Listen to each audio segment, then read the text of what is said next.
খুব সুন্দরভাবে বল কোট করলেন, বল চলে গেল মাঠের বাইরে। দীপু নাম্বার 3 সুন্দরভাবে সাগর বলকে হেড করে পাঠিয়ে দিলেন মাঠের বাইরে। আউট বল আব্দুল্লাহ একাদশের অনুকূলে জুয়েল জিসান লম্বা কিক করলেন,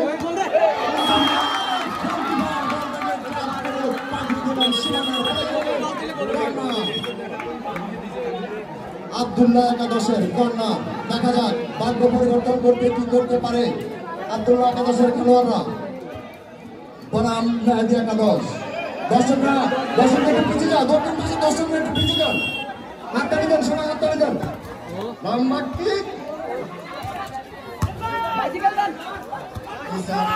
জিসান থেকে আবার চলে এলো মেহেদী।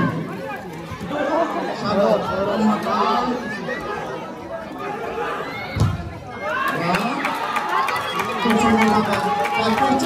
কিন্তু মেয়েদের পায়ে বল লেগে বল চলে গেল সীমানার বাইরে। আর বল আজকের খেলার প্রধান অতিথি জনাব মোহাম্মদ তাবারুকুল্লাহ, বিশিষ্ট সমাজসেবক ও রাজনীতিবিদ আমাদের মাঝে উপস্থিত আছেন। আপনারা সবাই খেলা উপভোগ করেন, হাজারো দর্শক মাঠের চতুর্পাশে। আকর্ষণীয় ফুটবল টুর্নামেন্টের ফাইনাল প্রতিযোগিতা মেহেদী একাদশ বনাম আব্দুল্লাহ একাদশ।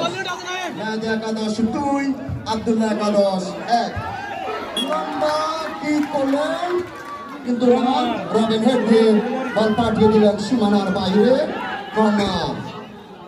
একটি খেলোয়াড় ইনজুরি হয়েছে। পানি, ভলান্টিয়াররা পানি দাও, অতি দ্রুত পানি দাও।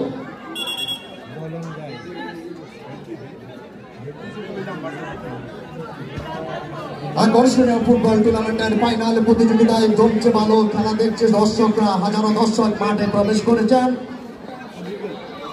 খিলা নূরপুর ও বড়তুলাগাঁও গ্রামের যুব সমাজের উদ্যোগে আরাফাত রহমান কোকো স্মৃতি স্মরণে ফুটবল টুর্নামেন্টের ফাইনাল প্রতিযোগিতা প্রধান অতিথি জনাব মোহাম্মদ তাবারুকুল্লাহ, বিশিষ্ট সমাজসেবক ও রাজনীতিবিদ আমাদের মাঝে উপস্থিত।